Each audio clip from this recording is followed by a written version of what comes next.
So students, let's take another example when share forfeited in the case of oversubscription. So there is an illustration in your book, that is 39. Airdrop Limited issued 1 lakh share of 10 rupees each, payable as 3 rupees on application, 4 rupees on allotment and balance when required. Means अभी आपको balance amount की call नहीं करनी है. आपने कितना amount call किया है? 3 रुपीज की एप्लीकेशन, 4 रुपीज का अलॉटमेंट, दैट इज 7 रुपीज. यानी कॉल अप वैल्यू कितनी है? 7 रुपीज पर share. Company received application for 1,40,000 share. Means that is the case of over subscription, क्योंकि आपके शेयर्स एप्लीकेशन ज्यादा आई हैं आपके पास. And company allotted according to this method 80,000 applicants allotted 40,000 shares.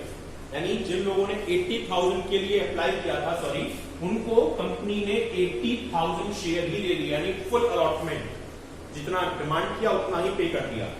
And for 50,000 applicants allotted company 20,000 share, यानी 50 वालों को केवल 20,000 शेयर ही दिए. एंड 10,000 शेयर्स अलॉटेड नथिंग, और 10,000 वालों को कुछ भी नहीं दिया. A person applied and allotted 1,000 share did not pay allotment. यानी एक पर्सन जिसने कंपनी से मांगे भी 1,000 शेयर थे और कंपनी ने उसको दिए भी 1,000 शेयर, मींस इस वाली कैटेगरी का था, और उस पर्सन ने अलॉटमेंट का पेमेंट नहीं किया. And his shares were forfeited, उसके शेयर फॉरफिट कर लिए. आपको स्टार्टिंग से एंट्री पास करनी है इसमें, from the beginning, that means from receiving of application money. So first of all we have to prepare the pro rata chart, क्योंकि over की सबसे केस में आपको प्रो राटा अलॉटमेंट कितना कितना किया, कितना शेयर कैपिटल में किया, वो कैलकुलेट करना है. First of all we issue the share, that is 1 lakh share हमने इश्यू किए, but we receive the application for 1,40,000 share. हमें 1,40,000 शेयर्स के लिए एप्लीकेशन रिसीव हुई. And allotment made as for 80,000 applicants we issued only allotted 80,000 share. 80 वालों को हमने पूरे 80,000 शेयर दिए. According to second category, applicants of 50,000 share allotted only 20,000 shares. हमने उनको 20,000 शेयर्स दिए. And for 10,000 applicants, we allotted nothing. Mean the amount of that applicants will be refunded by the company. Company का amount refund कर देगी. Now, at the rate of 3 rupees of application, जो 3 rupees की application थी, उसके according, on 80,000 applicants, we received the amount of application that is 2,40,000, and we allotted 80,000 as well, so we use 2,40,000 share. In second category, on 50,000 applicants, we received the amount of application according to 3 rupees, 1,50,000. हमें 1,50,000 receive होंगे, लेकिन हमने use किए केवल 20,000 share को allot किए, यानी 3 rupees के रेट से हमने यूज किए only 60,000 rupees. And on 10,000 share जो हमने रिजर्व कर रहे हैं, उसमें 3 रुपीज से 30,000 रुपीज रिफंड हो जाएगा, ये वापस जाएगा. नाउ देखिए, ऑन इशूड शेयर 1 लाख पर 3 रुपीज के रेट से शेयर कैपिटल में अमाउंट आएगा 3 lakh rupees. Now excess money देखिए 240 आए थे, 240 आपने यूज कर लिए, दैट मींस इस कैटेगरी में कोई भी एक्सेस अमाउंट नहीं है. सेकंड कैटेगरी में 150 आए थे, 60 ही आपने यूज किए, दैट मींस 90,000 एक्सेस मनी है, और ये तो रिफंड होना ही है क्योंकि ये तो रिजेक्ट हो चुका है. अब देखिए, मैंने बताया था इफ कंपनी इशू हाफ और less than half shares to any applicants, तो हमें कैलकुलेट करना होता है कि कितना अमाउंट हम मैक्सिमम अलॉटमेंट पे एडजस्ट कर सकते हैं. तो देखिए 20,000 हम अलॉट कर रहे हैं, यहाँ पे 50 का 20 यानी लेस देन हाफ है, तो इसका आप नेक्स्ट कॉल यानी अलॉटमेंट से मल्टीप्लाई करिए, दैट इज 4 रुपीज. तो 20,000 इंटू 4 कितना होता है? 80,000, जो एक्सेस मनी से कम है. It means out of 90,000 80,000 he allotment पर एडजस्ट होंगे. और नेक्स्ट अमाउंट क्या होगा, इससे हम रिफंड कर देंगे। क्वेश्चन कुछ कह नहीं रहा, तो मीन्स जो 90 में से 80 तो अलॉटमेंट पे चले गए, बचे हुए 10,000 रिफंड हो जाएंगे। तो यानी ये 30,000 प्लस ये 10,000 यानी 40,000 अमाउंट रिफंड होगा। अगर ये कहता कि कॉल पे एडजस्ट होगा तो ये 10,000 कॉल पे एडजस्ट होते, पर ये कुछ क्लियर इंडिकेशन नहीं कर रहा है। That means this amount will be refunded, यानी अमाउंट वापस होगा। Now the journal entry, first entry will be receiving of application money from the public. हमें एप्लीकेशन रिसीव हुई कितने शेयर के लिए, 1,40,000 शेयर के लिए, और कितने रुपए के रेट से, 3 rupees per application. So first entry will be bank account debit to share application account, और 1,40,000 पे 3 रुपीज के रेट से 4,20,000 रुपीज की एप्लीकेशन मनी हमें रिसीव हुई। Now we will pass the journal entry of transfer of application money to the share capital account, and the journal entry will be share application account debit to share capital, और excess money जो ये हमारी 80,000 allotment पे adjust कर रहे हैं वो किस नेम से आएगी, टू शेयर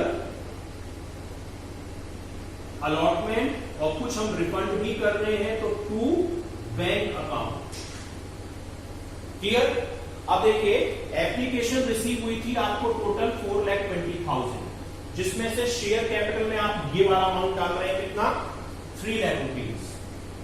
अलॉटमेंट पे कितना एडजस्ट कर रहे हैं, ये आपने निकाल रखा है 80,000, और रिफंड कितना कर रहे हैं, रिजेक्शन 30 प्लस ये 10 बच गए, यानी 30 प्लस 10 दैट मींस 40,000 रिफंड कर रहे हैं। Clear. Now we will pass the journal entry of due of allotment. The entry will be share allotment account debit to share capital. अब 140 खत्म हमारे लिए अब शेयर चलेंगे 1 लाख। 1 लाख शेयर पर 4 रुपीज के रेट से कितना अलॉटमेंट आना चाहिए, 4 लाख। ठीक है। पर देखिए 4 लाख में से 80,000 तो अलॉटमेंट के ऑलरेडी हम रिसीव कर चुके हैं, तो ये अमाउंट हमारे पास आएगा नहीं। कितना अमाउंट बचा, 3,20,000। But a person having 1,000 share did not pay the amount of allotment, उसने अलॉटमेंट भी नहीं दिया। So on 1,000 share according to 4 rupees of allotment, 4,000 rupees also not receive, ये भी हमें रिसीव नहीं होगा। मींस 4 लाख रुपीज हमको चाहिए थे, जिसमें से 80,000 ऑलरेडी एडवांस में चल रहा है और 4,000 ये नहीं आ रहा, तो मींस 3,16,000 रुपीज हमें रिसीव होंगे। तो entry will be bank account debit to share allotment account 3,16,000, 3,16,000। Now company forfeited these shares, कंपनी ने इन शेयर्स को फॉरफिट कर दिया। तो now we will pass the entry of forfeiture. First of all देखिए हमने अभी कॉल की अमाउंट कॉल नहीं की है, हमने ओनली कॉल किया है up to the allotment, means 3 rupees of application, 4 rupees of allotment, that will be the called up value is 7 rupees पर शेयर। तो एंट्री क्या होगी फॉरफीचर की, share capital account debit 1,000 share per 7 rupees से 7,000 rupees share capital में जाएगा। Clear. अब इसने क्या पे नहीं किया, अलॉटमेंट, तो 2 शेयर अलॉटमेंट 1,000 शेयर पर 4 रुपीज के रेट से 4,000 रुपीज उसने अलॉटमेंट के पे नहीं किए। And the amount of share forfeited will be 2 share forfeited 3,000। 7 में से 4 एडजस्ट किए तो 3,000 रुपीज हमारे शेयर फॉरफीचर में आ गए। तो that is these are the journal entries when calls an error in case of allotment and company forfeited its shares. Thank you.